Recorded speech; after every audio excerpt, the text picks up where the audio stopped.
I want to give a shout out to like this. There's this guy who draws this comic on Facebook. His name is Yale Stewart is the guy's name, Yale. And he has this comic called JL8.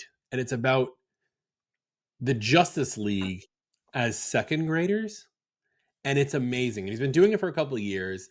And like he takes some time off and then he does a whole bunch more because it's obviously a lot of work to do this. He makes it basically it's a comic book that he's drawing out, right? Mm-hmm.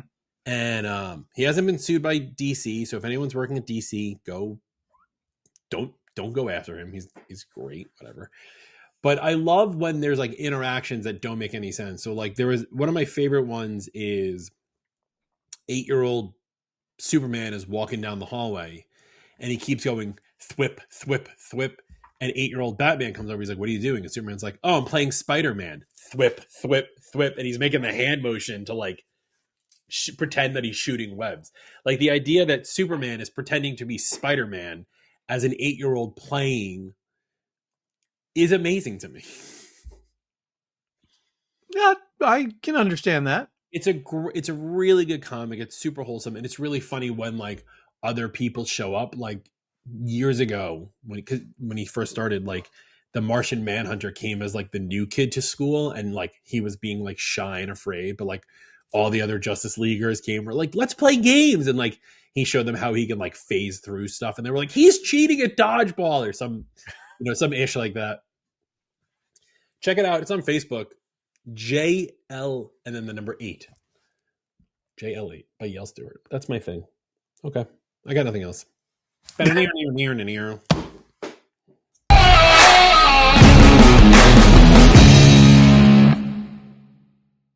Building and maintaining a help desk is costly, time-consuming, and a hiring headache. Help gives you a better way. Our U.S.-based tech experts deliver fast, friendly support to your clients. No scripts, no nonsense. Just real people solving real problems 24/7. It's help desk support that feels like an extension of your team. Simple to start, easy to trust. Visit gethelp.com. That's GETHELPT.com and take the stress out of support so you can focus on growing your business. Traditional vulnerability management is outdated, disruptive, and costly. Nodeware offers MSPs a better solution. Continuous 24/7 vulnerability scanning, even during business hours with no network impact. Deploy it remotely via software agents and sensors, eliminating the need for extra hardware and on-site visits, saving you time and money. The multi-tenant dashboard, with built-in remediation guidance and patch management, makes it easy to identify, manage, and remediate vulnerabilities quickly, helping you better protect your clients. Visit nodeware.com to learn more. What's up, everybody? Welcome to the All Things MSP podcast. My name is Justin Esgar, and with me always is Chewbacca's twin brother, Eric Anthony. Making fun of the beard again. Yes, I am. Do you know that all week long I have been coming up with nicknames for you, and you're not going to find out any of them until we record, because then that's funny to me. I do love you, though. Thank you. But do you love the beard? Don't get mad. Just shave. I also am getting a little hairy, but that's because I have this is my good luck beard. Much like we've talked about this before. Like I don't shave before Aces. It's weird because the way if you look at this on camera, if you come to youtube.com/allthingsMSP, you can see that like the middle part of my goatee is gray and the outer parts are still dark. I kind of look like Wolverine from X-Men 1. Yeah, mine kind of has these two white streaks coming down from the corner of my mouth. You have a beard on your beard. You have like a goatee on your. This is, by the way, this is a fault. I think this is for a reason. Years ago, we threw an affectionately well-known party known as the White Trash Bash. And for said party, I grew my beard and then I shaved everything but my mustache and the goatee. And at the last minute, I just shaved the middle part of my goatee. So I had a mustache and like mutton chops around my chin. I looked so disgusting. And what was funny was like, I walked downstairs to like, because Michelle and I were planning and she looked at me and she goes, no. And she like pointed me back up the stairs. Like, she's like, I get that it's a joke and I get that it's for a party.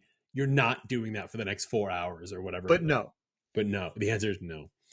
But no, enough about beard talk. That's the All Things Beard podcast coming soon to a podcasting studio near you. What's up, But Eric? not this one. I feel like I haven't seen you in forever, man. It's been a week. It's been a long week. Yeah, well, that's true for you because you're getting ready for ACES. However, we are going to see each other in person in like what, a week and a half? In like 2 weeks, right? Channel Pros. Channel Pro Network. Pro in New Jersey. Channel Pro Network. The problem is everyone calls themselves Channel Pro something, right? Channel Pro in New Jersey. Yes, I will be speaking at Channel Pro in New Jersey, which is May 13th and 14th. I'll be on a panel the morning of the 14th. What's really funny is I thought I was going on the 13th on that Tuesday, but I'm leaving the event a little early to meet up with some friends in Manhattan because we got tickets to see Professor Brian Cox speak. I'm surprised that my friends, who luckily don't listen to this podcast, I'm about to make fun of them, bought the tickets because I didn't realize that like my friend who bought the tickets and his wife, and we're bringing Michelle also, were like so into physics to want to see a world-renowned British physicist like Brian Cox. Like I love Brian Cox and I love the way he talks and I love the way he does, he interacts. He's the British Neil deGrasse Tyson, but of physics as opposed to astrophysics. And so we're going to that. And so I'm like, oh no, now that I realize I'm going the next morning, I'm like, oh, I'm going to get home and I'm going to be exhausted. Luckily, this place is like 10 minutes from my house. So I have to be on stage at 9:45. My call time is 9:25. I am showing up at 9:10. I'm getting up at 9. Alrighty then. Yeah, and it's only like 30 minutes from the airport, which is kind of a bummer, but whatever. Yeah. But it's gonna be a good show. I've heard good things about the show. I've never been to their shows before. I'm assuming you have, right? I've been to many of their shows and I do like them. Yes. What kind, other than like the topic I'm talking about, which is going to be challenges for MSPs in 2025? Like, do you know what other benefits MSPs will have from going? Since you've been to them. So the biggest advantage in my mind of going to any of these types of events is the peer-to-peer information that you'll get, just talking with other MSPs, right? Listening to what their challenges are and how they solved them, and sharing your challenges and then telling you how they solved those same challenges as well. And vice versa, it's an opportunity for you to share the successes that you've had and things that you've solved in that business as well. There's also a lot of great speakers always at these. Channel Pro does a very good job of kind of balancing vendor presentations and other useful information from peers in the industry and other subject matter experts. So I think in terms of regional events, they do a really, really good job of pulling together the right variety of content is what I'll say. And I've been doing Channel Pro shows probably for the greater part of 10 or 11 years. And I really do appreciate what they do. I want to know, just because like I'm coming as a speaker, so I don't actually even know, like Channel Pro New Jersey, register now. It's free, right? It is free for MSPs. Right. You might have to find a vendor who will give you their code. This free event exclusively for channel partners providing IT solutions, including managed services, hardware sales solutions, and IT consulting for the end user. The application process is to ensure our attendees meet the above qualifications. I do like that idea. To apply for a seat to attend the event, please fill out the form below. Go over to channelpronetwork.com and you click on events. You'll find what I'm reading from. And you'll be notified if your application to receive a free pass has been approved within 2 business days. If approved, we'll send you a link to book your free hotel room. That's nice, for the night of May 13th. So they do put up a lot here, giving the attendees a free event. It's a free event, and you get a free hotel room at the Parsippany Troy Hilton, which is a super nice hotel, by the way. It's actually a really, really gorgeous looking hotel. I drive past it a lot. Because like I said, it's only 10 minutes from my house.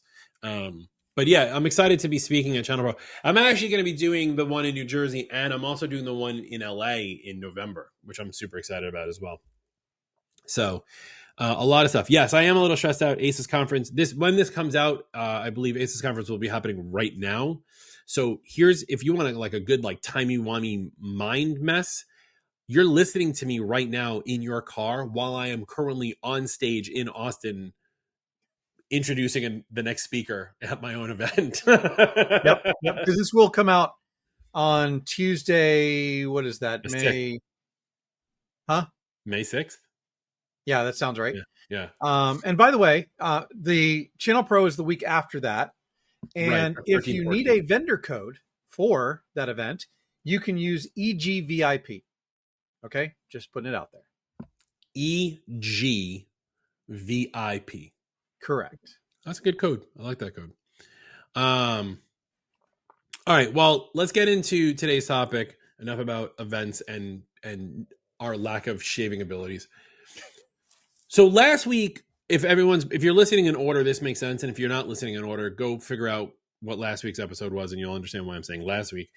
Last week, we talked about organizational charts and why we think it's important for every MSP, whether you're a 20-person or a 1 or 2-person shop, to have an organizational chart. And we started to like dive a little bit into how organizational charts work in something like EOS, the Entrepreneurial Operating System. And I kind of want to talk a little bit more about that today. I think that's a really good topic for people. Yep. So, number one, raise your hand if you've heard about EOS. Good. You're driving, put both hands back on the wheel. EOS is a framework, right? It's a framework and there's a couple of frameworks that are out there. There's EOS, there's the BOS, there's the 90, there's one thing called OTP, something like that, whatever. And Pinnacle is another one that I like because it's a little simpler. Yeah. But very similar to EOS. There's a lot of frameworks here.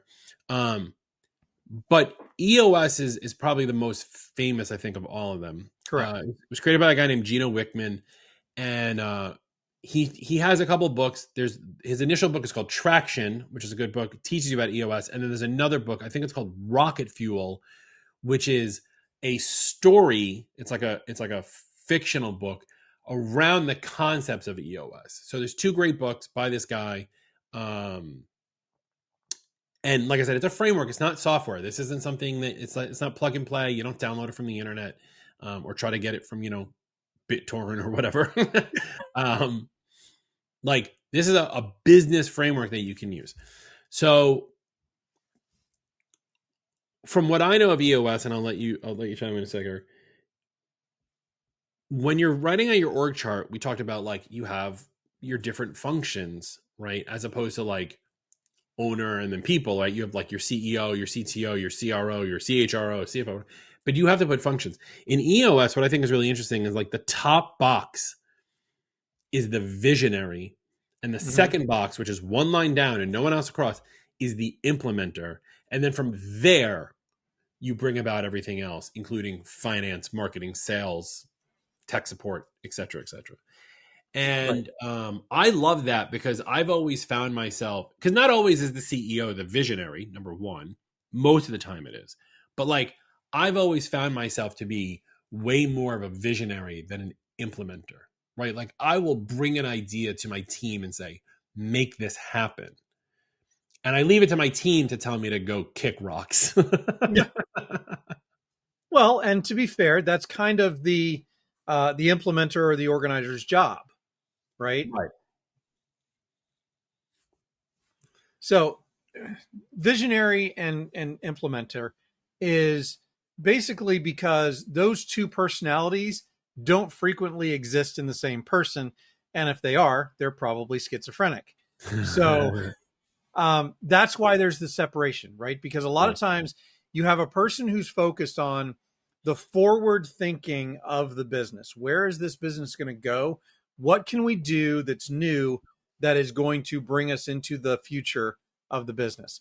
But then you have to have somebody who is taking those ideas, vetting them, and say, does this make sense for our business to do? Does it fit in with what we're doing, how we're doing it, and all of that? And then if the answer is yes, how do we actually put this into practice? Yeah. And like I said, a lot of times those are not the same person. Yeah, I mean, even in it's hard, especially if you're like in a 1 or 2 person business, to be able to separate those. Like, I really, as you were saying, like they're not in the same person. And if anyone's watching today, I happen to be wearing a hat just for sake of sakes. And all I can think about is like, we always make that joke around like, oh, you wear so many different hats in the business. And I'm like, oh, this is my visionary hat. And if I turn it around like Sylvester Stallone in Over the Top before an arm wrestle, this is my implementer hat. You know what I mean? Like, it's one of those things where because the implementer is there to tell the visionary no. And that's important in your business. So your visionary is going to be your top level, and that's going to be not only idea creation, but like that visionary position is going to be the one who's coming up with your 10-year target, maybe your marketing strategy plan, your 1 to 5 year plan, and also bring about all the issues that the company has, your issue list. Because like I do that a lot with Virtua is I will have team calls, and I'll be like, these are all the issues that are in my head. We need to get these down on paper. And then you guys need to go and fix these things because they shouldn't just be in my head. And if I'm thinking about them, they're literally issues for everyone. It's not like I'm making up issues for the team, right? Right. Getting XYZ done, or why does this piece of the business, why is this being slow when it shouldn't be slow? Those kinds of things. And some of them are very theoretical, and some of them are very tactile, right? Why is it that this happens when I click this button in our PSA? It shouldn't do that. Tactile. Whereas my other one is like, why can't we get more customers? That's more theoretical. Yeah. Which is the question we all ask, but whatever. Yeah. And, last week we talked about org charts for single person MSPs, right? Mm-hmm. And why those are important. And for kind of the same reasons, if you are a single person MSP, and this goes very well with you turning your hat forward and backwards, you do need to spend time in both domains if it's just you. And right. EOS, just because you don't have 2 people, you don't have a visionary and an implementer, doesn't mean you can't do EOS, right?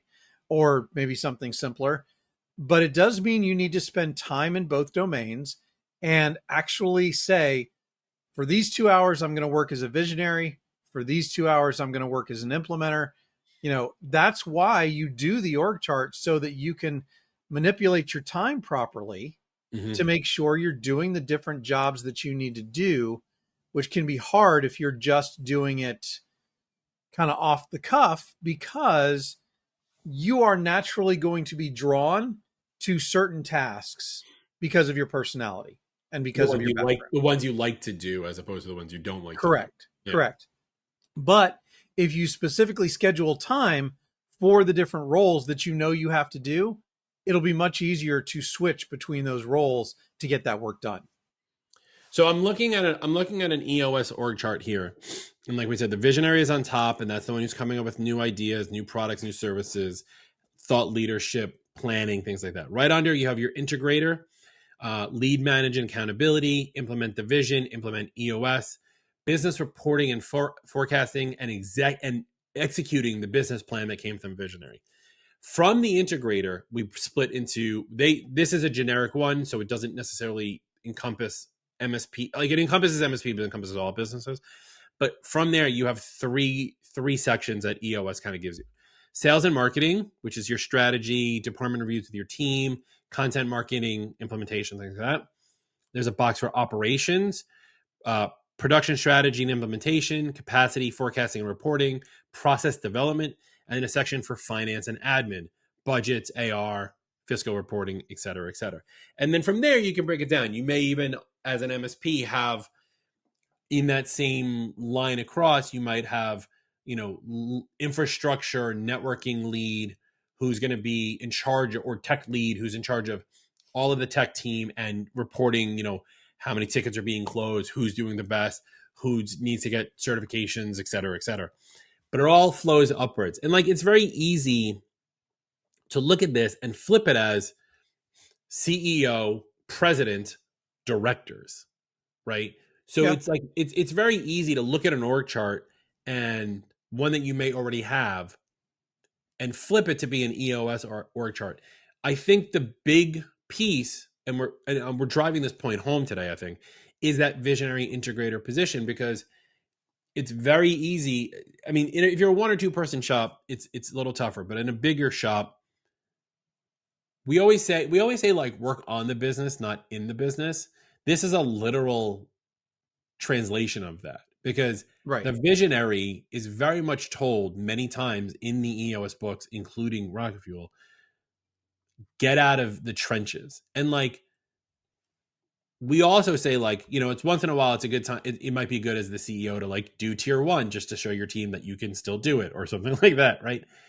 Or sometimes, to be honest, I get passive aggressive when too many tickets are coming in, and I'm like, F it, I'll do it myself. And I go in and I do all the tickets for the day, because I can get it done faster than the tier 1. I'm not helping anyone. I'm aware of this. I have problems, whatever.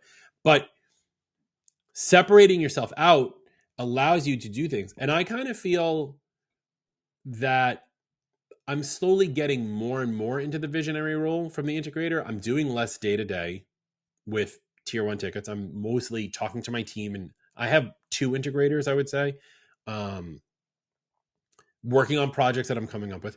But if I take like a bigger step back from this is what has allowed me to open up the business to create things like the conference, or acquiring companies, or selling hardware, or selling t-shirts, or writing books, or whatever, like all the other pieces that I've done, because I've had this bigger, broader vision for what virtual consulting should be, with virtual computers being inside of it. And I'm letting my team, like Luke and Fred, be my integrators and implement the things that I've suggested we implement. And they've also told me no on things, which normally should be the right way to do it, but because I'm me, I'm like, no. The answer is yes. Well, I mean, sometimes, it depends on the relationships there. I have always looked at the visionary integrator type of relationship as kind of the CEO and the COO, right? Because the integrator is very much the operations, and the CEO is very much the leader, driving the vision, right? Yeah. And so if you're going to kind of compare it to a traditional org chart, that's kind of where I would go with it, because that to me makes more sense. So it may make more sense to somebody else out there. And then logically, when you are dividing it up, the business is basically going to have 3 responsibilities. It has to go out and get new customers. Mm-hmm. It has to do the work of the business. So that's operations. And then somebody has to keep track of the money and file the taxes and, do all the paperwork and that kind of thing. So that's just a natural how that should be laid out for any business. Obviously, your situation may be a little different, and so modify it as you see fit. But in most cases, that's kind of how a business in general is run. Mm-hmm. And it's just a very easy way of thinking about it. That's only 5 boxes on the org chart, right? And even if you're doing all of it, especially in the beginning, it allows you to split your time up into those different roles and know that you have to spend a certain amount of time being the CEO, being the COO, being the VP of sales and marketing, being the VP of operations, and then being, the CFO as well. Right. So it goes a little bit, let's go beyond, right? Because we've talked about the org chart, we've talked about the layout. I like that. To bring it a little further, there's also an accountability piece of this, in which is that the roles all have to be accountable for one another. So if the finance role, as an example, isn't doing what they're supposed to be doing, because they're one under integrator, the integrator needs to hold them accountable. And this allows you to like hire when you're ready to expand, whether you're hiring full-time or outsourcing, whatever it is. If you have this accountability chart for who's going to take care of who, and also what the job description is, like what the actual functions they have to talk about, like we talked about last week, it allows you to hire based on the appropriate strategic fit, as opposed to thinking that person knows what they're doing. Because like you can very much lay out, these are the 5 things person in finance needs to do. And that's what my job description is going to say when I put a call out for employees on like LinkedIn or whatever. And you can easily say, if someone comes in and goes, well, I can do 3 of the 5, they're not the right strategic fit, right? Like you need someone who can do all 5. The other big thing about EOS is that, especially in a smaller business, we tend to make decisions with emotion. And not that that's wrong. However, EOS tries to teach us to not do that and do it based on facts and figures, right? EOS has a whole thing about scorecards and putting in the right metrics to make sure that things are like laid out right and you're keeping track of things. This way you're doing the exact right steps based on the framework. Now, again, the framework may not be 100% for your business, so the scorecard may not work. And we do talk about the fact that, from a marketing standpoint, people buy on feeling. They don't buy on necessarily data. If you're going to get a new customer, that new customer is going to want to believe that they can trust you. That's a feeling. You're not going to hand them a scorecard. However, and I'll tell you this from a personal anecdote, I was just talking to a new customer yesterday, trying to close a deal fast. And she's like, well, how do I know I can trust you? And I was like, well, that's a feeling, but I can back that up by data because I showed them our trust center for how we're getting our SOC 2 compliant. And granted, she had no idea what I was talking about when I talked about SOC 2 compliance, right, which is fine. But the website is trust.virtualcomputers.com. It's in the name. Like, it's one of those things where we were able to prove facts and figures to enhance feelings. EOS tries to dive more into those facts and figures, which I think will help you create a better business and will help validate your feelings. Well, and the scorecards are about metrics. At the end of the day, they're about metrics, which, I'm crazy about metrics. Yep. And it's basically to give you accountability on 2 things: activity and results. Mm-hmm. Because each one of the people in your organization should have a specific number of objectives and key results that they're trying to accomplish in a quarter, in a year, right? And so you have to have something to measure that by, to know if the business is making progress on the things that the visionary and the integrator agreed on. And so keeping track of those things, if the activity is fine, but the results are less than what you expected, it's a problem with the process, right? Mm-hmm. You're doing enough work, but you're not getting the results you expected. You need to change what you're doing, or you need to do more activity, and maybe that means hiring more people. But it gives you the facts, the figures to make that decision versus just, sticking your finger in the air mm-hmm. and seeing how the wind is blowing. And that's a key part of this. For those who really want to see something fun, go to youtube.com/@allthingsmsp at this timestamp, and you can watch Eric lick his finger and literally try to feel the air that's in his attic to make that point. But you're right. Like, it's so easy for us, especially when we're smaller. Like, it's a lot easier to work on feeling than it is on facts when you're smaller. If you're a 1-2 person, I remember when I was a 3-person company and I was like, all right, this is what we're going to do. And like the 2 people who worked for me were like, why? And I'm like, I got a good feeling about this. Right out of the gate, I should have been shut the hell up. Like there was no proof that it worked. And granted, I may have gotten lucky once or twice with whatever ideas I have. It doesn't mean that they were the right things to do. And if there was a system that can track that, EOS, we probably would have made better decisions, because again, it's not just about, profit margins here. It's about getting the activities done, like you said, and getting them done correctly or efficiently or with the results you're expecting. If I say, hey, I want XYZ done and I expect the results to be, this, and we do XYZ and the results are that, either A, I didn't have the right data to formulate the plan, or B, I'm just talking out of my butt, which is most of the time. Well, when you're small, it's easy to drive the ship with feelings, right? Because you are still hands-on in the business. You know exactly what's going on. Mm-hmm. But there's a lot of people, including myself, aren't real great at living that way and working that way, because we need a level of personal accountability to drive the things that we want to drive to get to the destination that we want to get to. Mm-hmm. Right.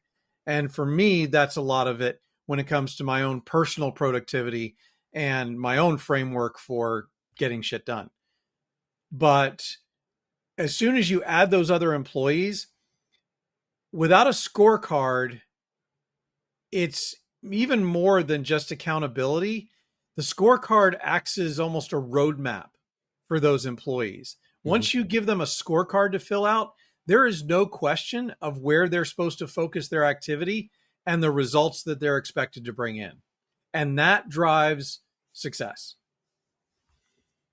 I'm wondering, like, what kind of activities specifically for an MSP. I'm going to actually, because we like doing things like, you know, live here on the show all the time. And I'm going to ask our good friend, the robot here, hey, what's a good scorecard for a managed service provider? Let's see what the robot can come up with. Okay, well, I'll take my guess. While it's coming up with its answers, I'll take my guess.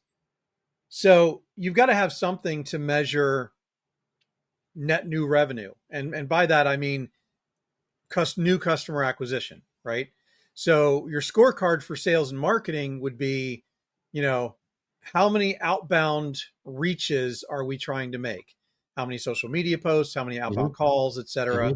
And then how many meetings, the results of that would be how many meetings am I scheduling? I feel like you did this exercise with ChatGPT and you're reading what I'm reading. No, it's you're literally going, because you're literally going in order, like, just, I don't mean to interrupt you, but like literally the first one was like function sales, new leads generated. And the second line is sales meetings booked. And like, granted, that's like a normal thing to think about, but you literally did it like in that, right? It means like, it's not even like service desk was first. Like the first one that the robot spit out was sales.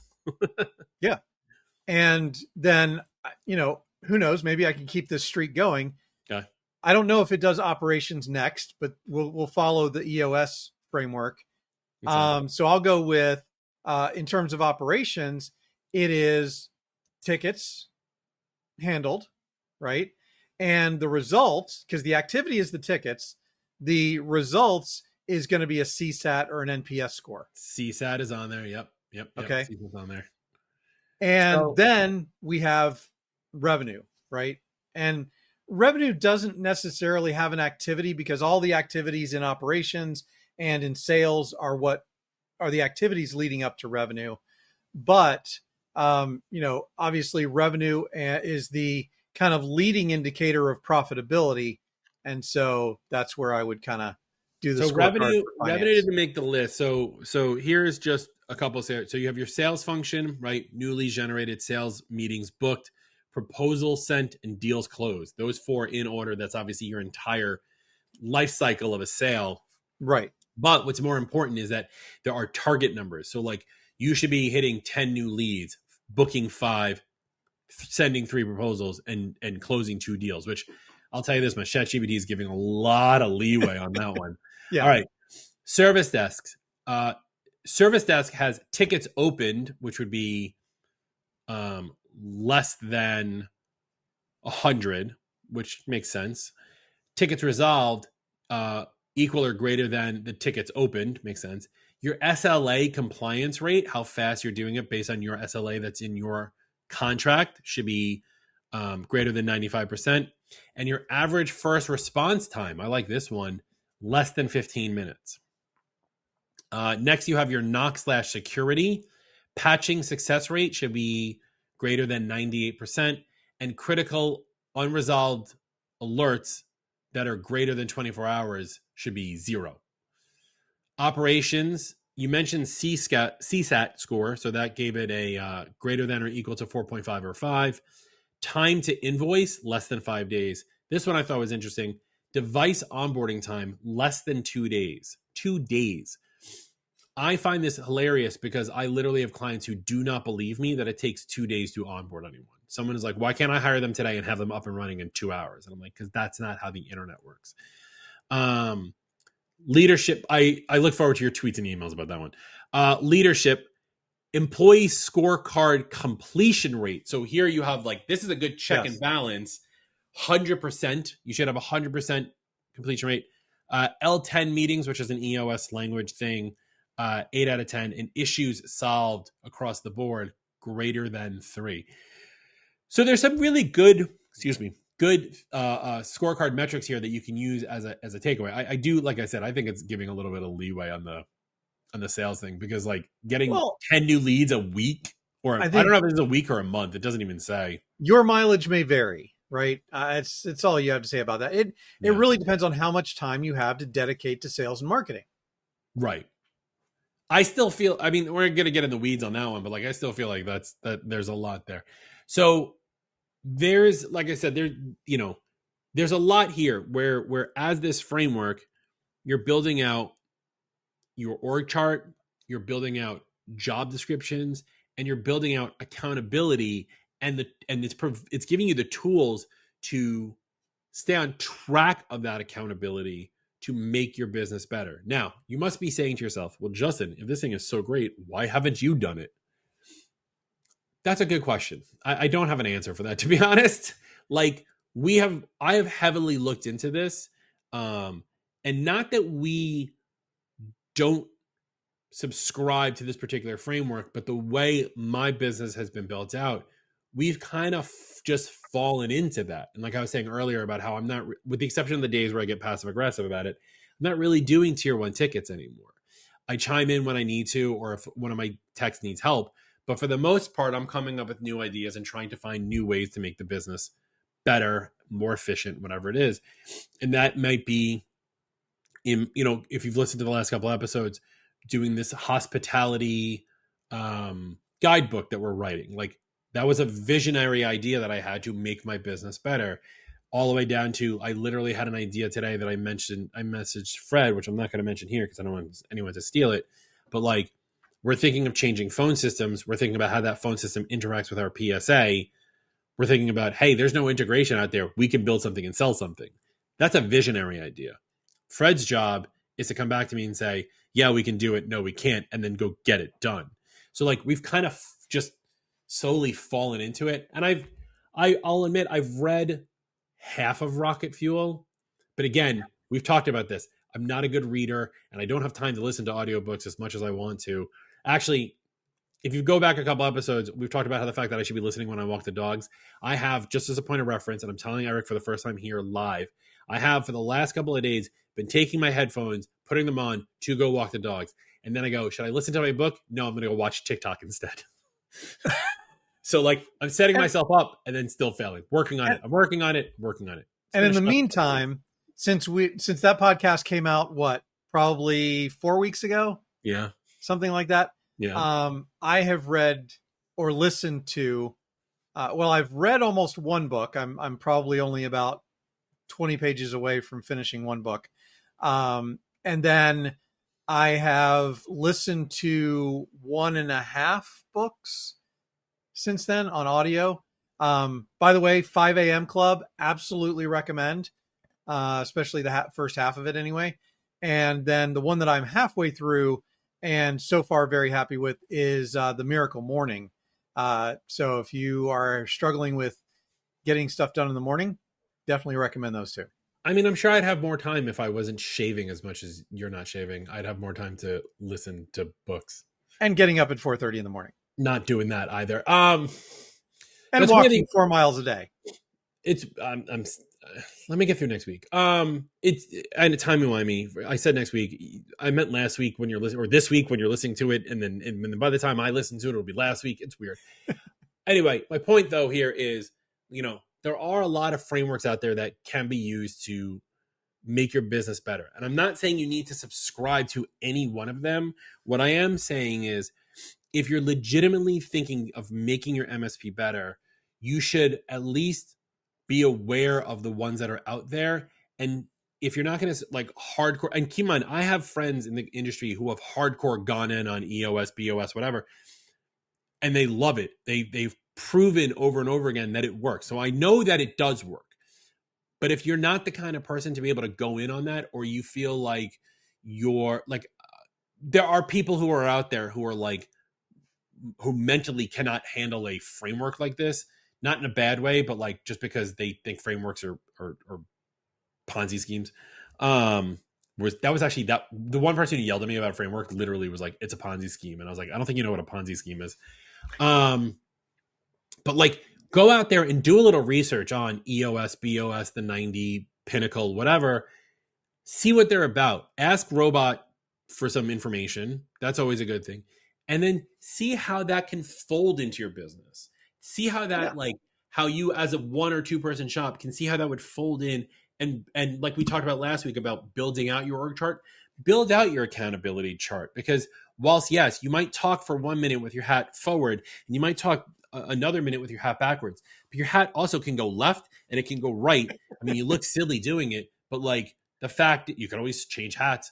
But the fact is if you have these things written down, I truly believe if you have them written down, scratch paper to pencil, like pen to paper, you will have an idea of where you want to go, and it will motivate you to get better and to get to that level. So you may not need to jump into EOS right now. And if you do read Traction or read Rocket Fuel. You may not want to jump into the 90 and have the way their meeting structure is now because you have 1 or 2 people. You don't need that.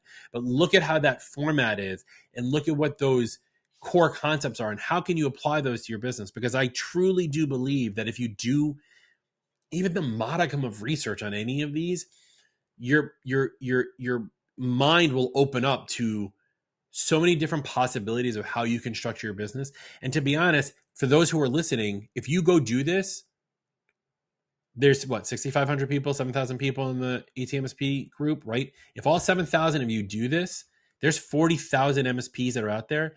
The 7,000 of you are going to be light years ahead of the other 33,000. Yeah. I truly do believe this. And if you think that, well, I don't need, all of that structure, fine. That's like not the point of this. The point is that take one thing that you go, oh, well, if I did that, it would make a huge difference in my business. And, if you want to do probably the simplest way to get an introduction to this for doing frameworks in your business period is the book that I mentioned. It's called Pinnacle. It's a relatively short book. It covers the basics. And I guarantee you that if you just take one idea out of that book, you are going to improve your business in some way, shape, or form. And then if you apply time limits to it, which I think is super important, look into the 12-week year. The 12-week year was just mindset changing for me in terms of how I look at goal setting and making things more urgent rather than looking at a 12-month period, looking at a 12-week period. That's interesting. Well, let us know how you're implementing one of these frameworks with your business at facebook.com/@allthingsmsp, or sorry, facebook.com/groups/allthingsmsp. Check us out on high def at youtube.com. Let me redo that part because I had that. Sorry. I don't like when I screw up the part that I should know by heart. Let us know how you're implementing EOS or one of these frameworks with your business at facebook.com/groups/allthingsmsp. Check us out in all of our high def glory and watch Eric find the wind in his attic at youtube.com/@allthingsmsp. You're already listening, but download us on other tools. We just want to bump our download numbers up. Don't forget to like, subscribe, review. Let everyone know that you love this and love us, other than my mom leaving us a 5-star review every time she hears an episode. She's like, my son's on a show. It's like, Mom, I'm the host of the show. It's a little different than you think. We're everywhere. That's how we are. Eric, any final words before we say goodbye to everyone? Just that, frameworks really help you pull everything together in your business. And whether you're a 1-person MSP, 2-person, or 20-person, something in here is going to help you bring structure to your business that I can almost guarantee you are lacking. I'm lacking a lot of things, but structure is not it. For all of us, that's Eric. I'm Justin. Bye.